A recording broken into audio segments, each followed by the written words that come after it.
So, Natasha, thank you so much for joining me in Carbon Convos. It's Women's History Month. We're here to talk about Black hair and the history of natural hair and Black hair historically and what it has represented, the culture surrounding it, the symbolism, all of that, and how that also impacts our identity and self-worth. So, first of all, you are the founder of Main Moves Media. Tell us about that. Oh my goodness. Thank you for having me, Wendy. This is great. Happy Women's History Month to you and to everybody listening.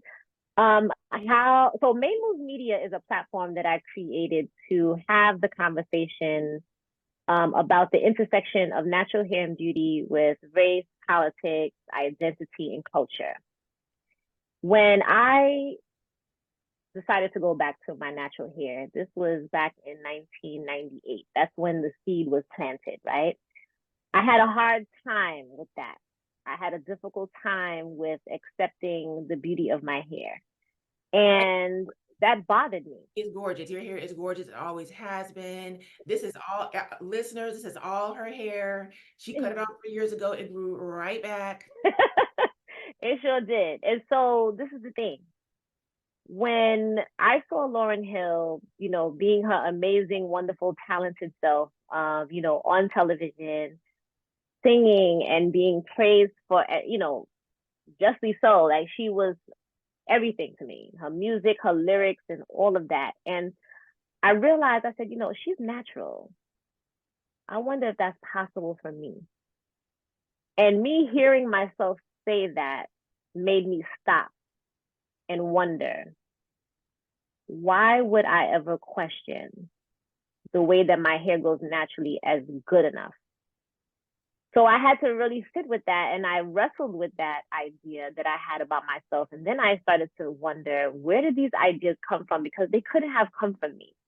What would make me think that something so natural as the way the hair that grew out of my head would then make me feel like I couldn't wear it?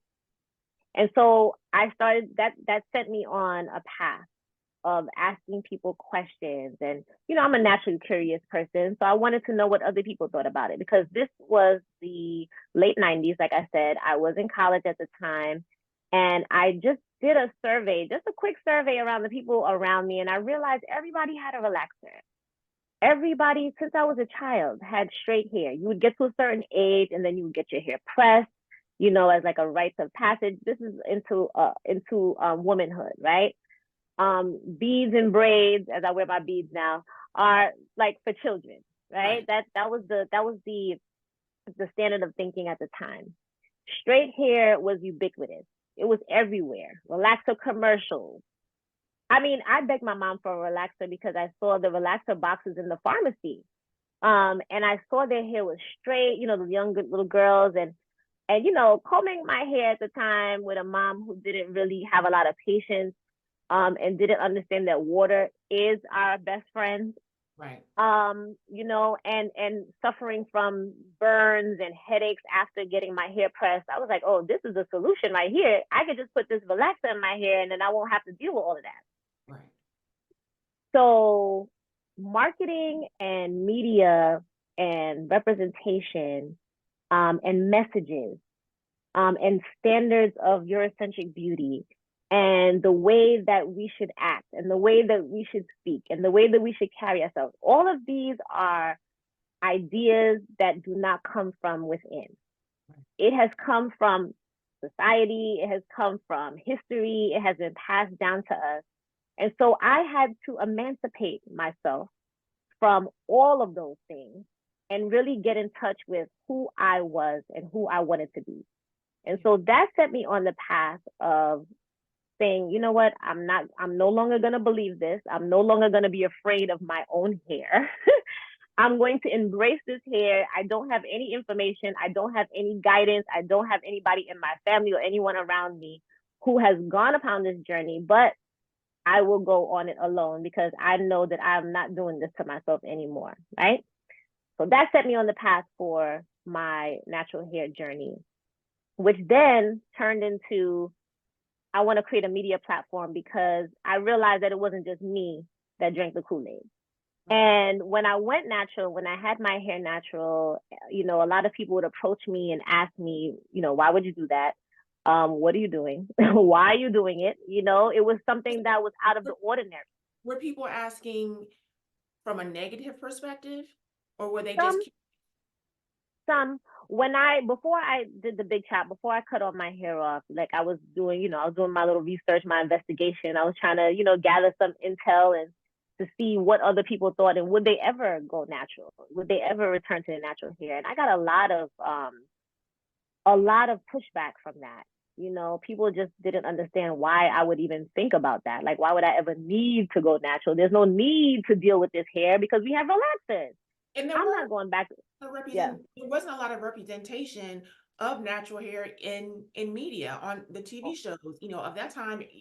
Everybody was wearing straight hair. I remember Takia Crystal Kima on In Living Okay. Color was one of the first naturalistas that I can remember. And I remember she put a book out about natural hair. And I think it included her natural hair journey tips, but she was Wow. first. And when you mentioned Lauryn Hill being natural, she was one of the first artists that I can remember that would had natural hair in public that wasn't criticized, that she was not deemed, oh, she got to be gay, she got to be this, ridiculous comments. Like when Tracy, Chapman came out, her natural hair was not received well. Mm-hmm. Whitney's natural hair was not received well.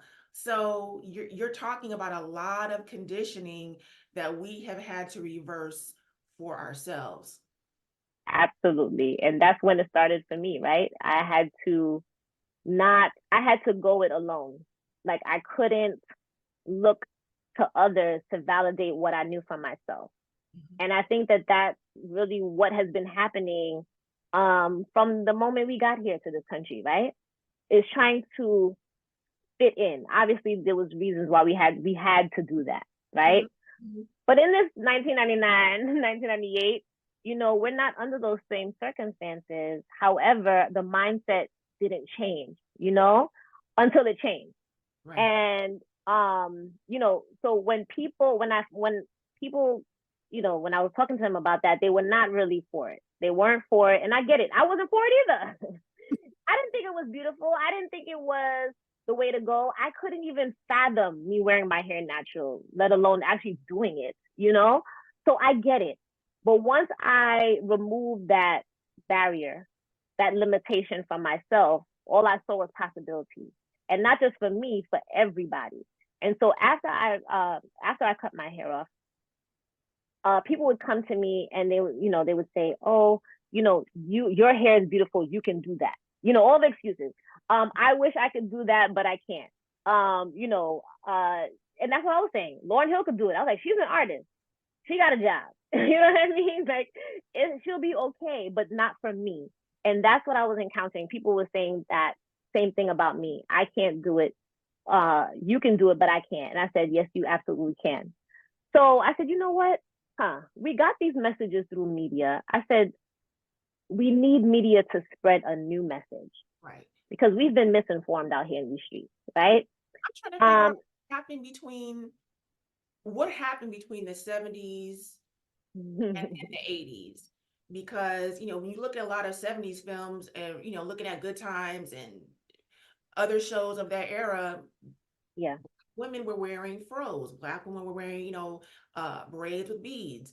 And Hmm. then there was this very, I guess I'm not sure if it was sudden or gradual, but there was a shift. It And was then a shift. for the longest time, um, the aesthetic standard was to have straight hair. Yeah. And then it shifted back, and now we're in a different place with natural hair now. Hmm. So continue with what you were saying. Hmm. I think what happened in that gap was um, a change in,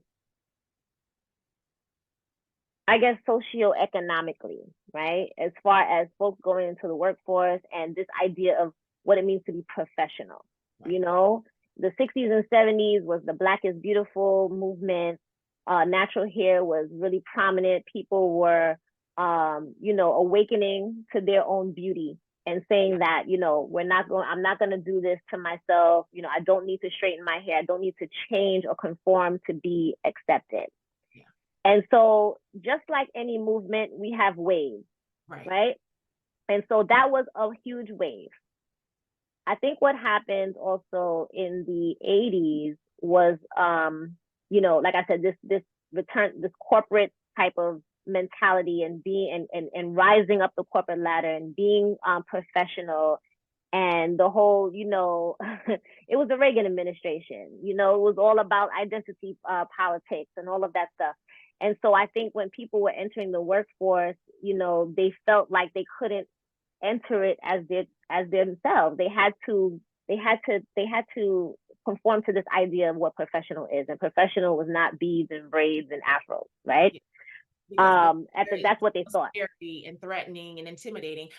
There was a white woman. I was at some event years ago, when I was natural, where I Mm-hmm. still am, but when I first went natural, and I just used to wear my hair up in an afro puff, and I went Mm-hmm. to this. It was like a networking event, but it was pretty large, and it was predominantly white.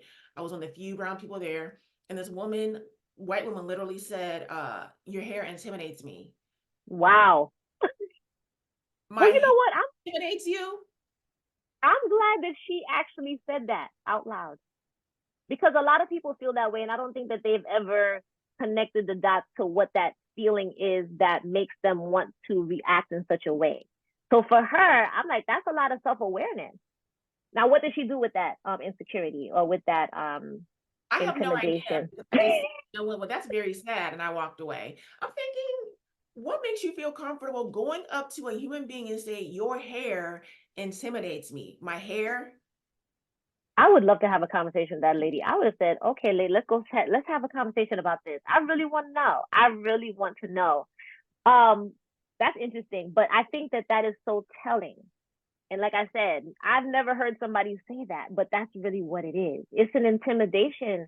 It's a fear, and the fear that I had about my hair is the same fear that people have about their hair. It's just a fear. At the end of the day, it doesn't make sense. It's I not think logical. I think it's different. I think the fear that some Black women have when they consider going natural is primarily, will I be attractive? Will I Mm-hmm. be considered attractive? And Right. then the secondary piece is, how will I manage it? How will I style it? What will I do with it? And I had those concerns as well. But it got to a point where I was tired of doing my hair. I was tired of going to salons, sitting there all day, having my scalp burn. I was just tired, and the money. And so it got to a point where actually I was on a medication that was making my hair come out, and it started to grow back, but then I wound up just cutting it off, Mm-hmm. down to maybe a couple of inches, and I just started getting braids to grow it back. And Mm-hmm. I would do the braids myself, Mm-hmm. and every time I took them out, like the next day I put them right back in. Oh my gosh, Mm. so much work. And this one time I just didn't feel like putting it back in. And the guy I was seeing at the time, he was like, why don't you just wear it like that? Like, I had my Afro puff, and he's like, why don't you just wear it like that? And that was really interesting for a Black man to affirm natural hair. That was really, um, that did, help my confidence in being able to wear my own hair out. I should have been able to affirm myself, but I wasn't quite there in my own journey yet. But he was one of the first people to see me wear it like that. And so for him to say, that looks nice. And I was like, okay, this is, I can rock with this. Yeah. Um, Yeah. but I think the intimidation factor for white people who have a problem with natural hair is, it's just another layer of the fear of Black people and what they think we are. Mm-hmm. I think that Yeah. the factor is different for white people than it is with, for Black women who might be afraid to go natural. I think that it is about fear, but it's a different kind of fear. I On get it. I definitely understand what you're saying. For me, I'm always at the base level, like the foundation of it all. And for me, fear is fear is fear is fear is fear. There's different levels of fear. There's different things that people are fearful about.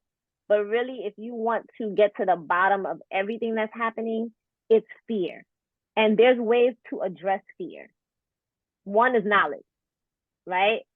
And If you love. feel like it, because I didn't feel like educating that white woman that day. I was like, you know No, what? I Before I came to network and make contacts, not foolishness.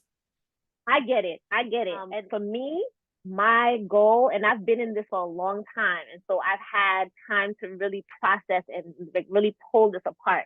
And I think that's really why I started my media company, is because I said, there's more to this than just hair. And if you know about me, like when I used to go to these natural hair events in New York, or even other states and other countries, the conversation was very surface.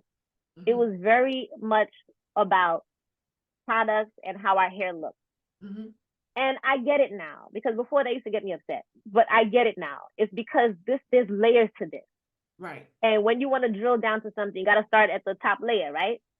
And so now where we are, where we have legislation like the Crown Act, where we have new bills that we're introducing, and we'll get into that, the work that I'm doing right now, I realized that, again, with the wave, there's different levels to the wave. You got the bottom, you got the top crashing, and then it's on to the next, and then here comes another one.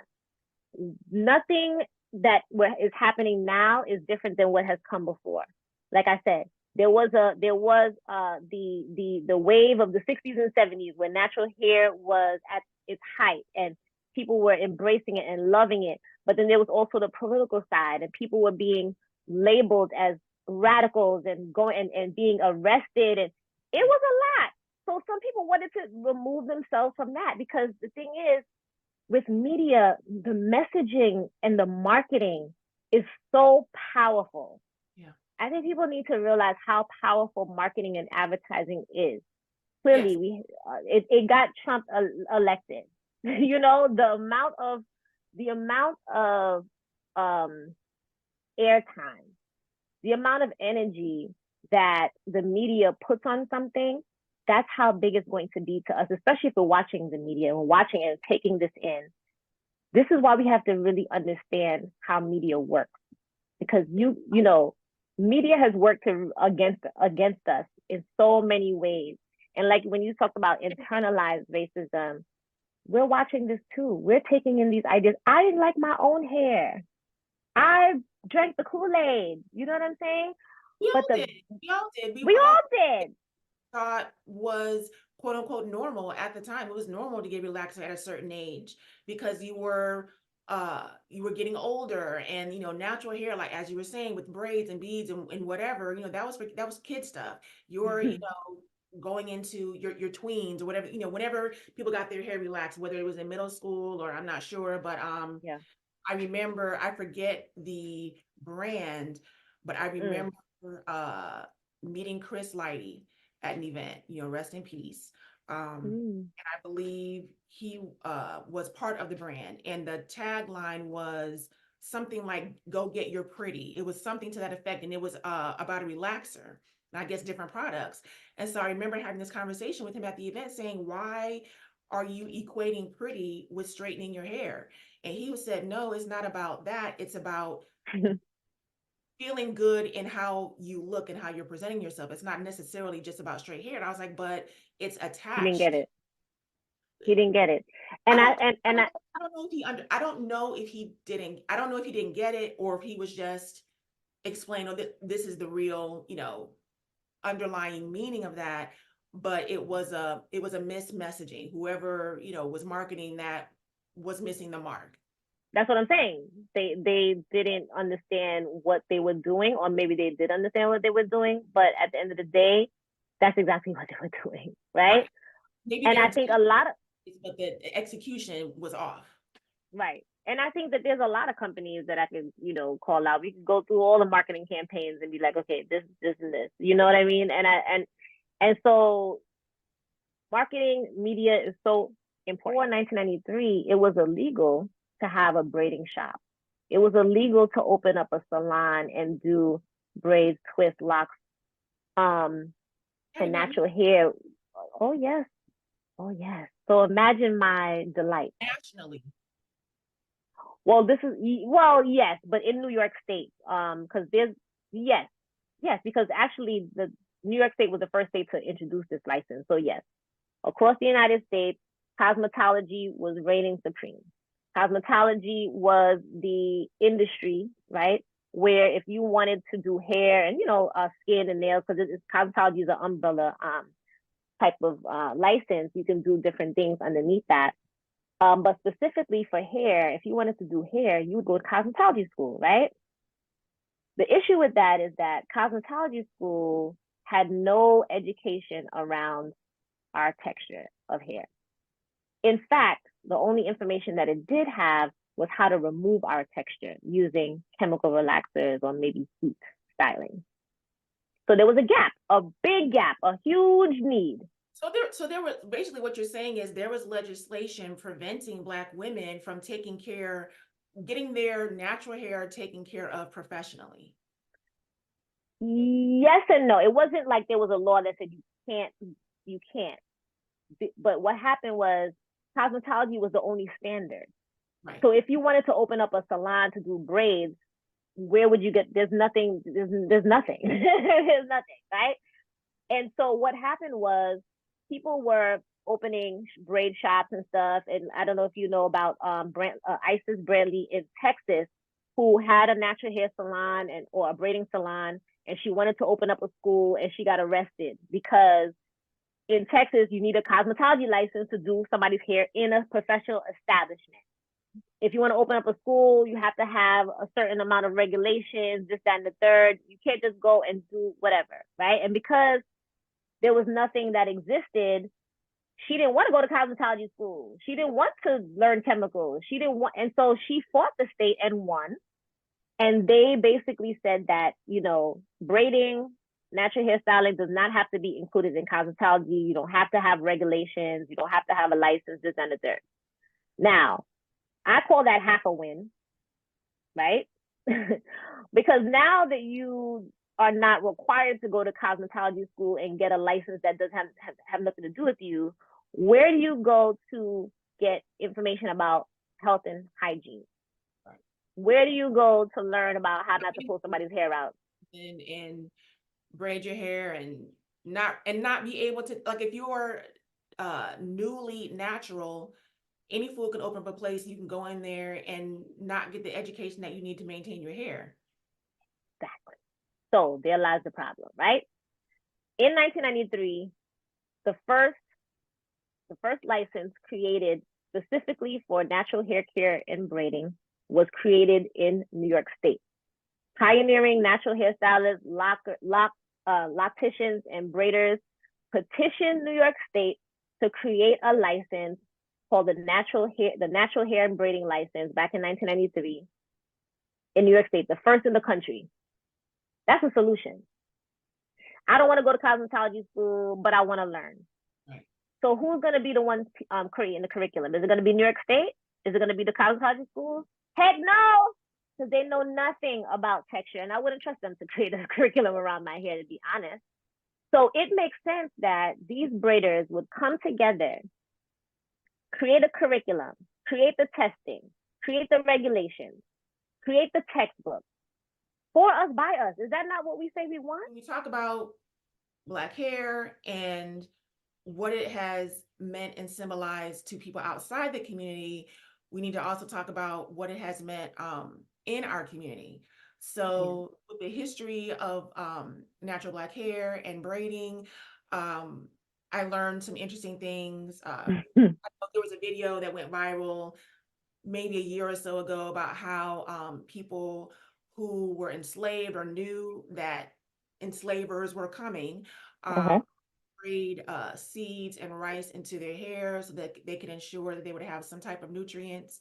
We Yeah. would also apparently use butter to moisturize our hair, even bacon grease to moisturize.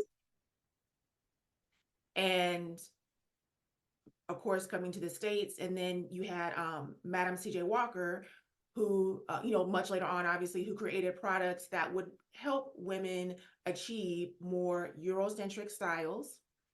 Then, fast forward to the 50s, the civil rights movement, as we were talking about, how wearing your hair natural, wearing an afro, wearing braids often was a symbol of resistance. And fast forwarding from that to late 70s, 80s, 90s, where a lot of Black women were straightening their hair to Mm-hmm. fit into the workplace, to be more accepted, to fit into the Eurocentric standard of beauty. And I Right. even whether or not they were even aware of it, where these were often decisions that weren't necessarily conscious or talked about. Now people are talking about the comments that are made about their hair at work. Therefore, the Crown Act was created. And then get to maybe because you were ahead of the curve in terms of going natural. I would say that the natural hair care movement started, I would say, maybe around 2008, 2009, between Mm-hmm. 2008 and 2010, maybe. I went natural in 2007. And I Mm-hmm. remember when I was just wearing, a big Afro puff, I would get stopped on the street. Girl, what do you use for your hair? I mean, because I was Nobody knew. right. I was figuring out along with everybody else, and I didn't understand why Mm. I was getting so many questions and comments about my hair. I'm like, it's just hair. It's just not, trailing down my back. It's just hair. And people were asking me what products I use, where do I go? I didn't go to anybody. I've always, I've been ever since I've gone natural, just done it myself. Mm-hmm. Um, and they would, oh, it's so thick, it's so luscious, so whatever. And some people thought it was, fake. I'm like, no, it's not a fake Afro. It's just, it's just there. I got And that too. but there was just so much conversation because I was at least among the people I knew in the environments I was in. I was one of the first people to wear my hair natural. Mm-hmm. My hair it's very, very coarse. It's not, it's not a loose curl. Um, to straighten, I remember I had gone natural before and then I straightened my hair again, and it took a tub and a half of relaxer to straighten it. Like one of those big professional tubs, it took a tub and a Yeah. half. But Wow. people were just so taken by it. And I Yeah. remember going to a natural hair care event, and it was surface. It wasn't about the history that we're discussing. It was about the products that we're using, and it was also the conversation turned to, well, yeah, I'm attracting a lot of different kinds of men now that my hair is natural. That's where I was like, this is not what I came for, so I'm gonna go. I'm gonna take my gift bag and skedaddle. Um, but it was so the Mm. history and evolution of Black hair Mm-hmm. has been such an integral part of our culture, of Black women's culture, our hair. Yeah. And we went through that, all these different iterations of our identity as it pertained to our hair. Mm-hmm. And we hit the natural hair movement. And it's like there was a lot of pride and people rediscovering their textures, discovering all these different styles, discovering that natural hair is very versatile, that it, Uh-huh. it can do anything. If you want to straighten it, you can go and get it pressed. If you want to have a big afro, you can do that. If you want to braid it down, you can do whatever you want with it. And it's amazing. Yeah. And now we're in this place where I find it interesting and unfortunate that there's become natural hair competition. People being so concerned with length, people being so concerned, 4C hair versus, other styles of hair. And I'm thinking it's just another internalized Mm-hmm. part of racism Mm-hmm. that we're inflicting on ourselves. So in terms of where we are now with natural hair, and also a lot of opting for wigs for whatever reason. They want to change it up. They don't feel like doing their hair. Maybe they work out. Whatever the case is, hair loss, whatever the case is, where do you feel natural hair is now in terms of the Mm-hmm. conversation? Do you feel like there's as much pride regarding around natural hair as it was when the movement first began? Mm. Like it's Mm-hmm. shifting. What are your thoughts on that? Mm. That's an interesting question. Well, this is the thing. I think that the conversation around hair typing and you know, the hair typing system and texturism really I think is what you're talking about. From my memory, that's always been the conversation, right? And that's the part where I used to get so tired because I was like, I can't talk about, like, this is not it. This is not it. But again, I had to realize that change takes time, and everybody is waking up to different things at different times, you know? And so I love when you said ahead of the curve. And this is the thing that I want us to realize. We all don't have to be on the same page in order to move forward. Now, breaking news, because 15 minutes ago they did say that they did uphold the school's right to tell him that he couldn't wear his locks. So that just came through on Instagram right before this call. But is that gonna stop me? No. Is that gonna stop the folks petitioning for this? No. Is this in Texas? He's in Texas. No. Wait. I don't want to say. I thought it was either Texas. Yeah, probably Texas. I thought it was Georgia, but probably Texas for the most part. Yeah.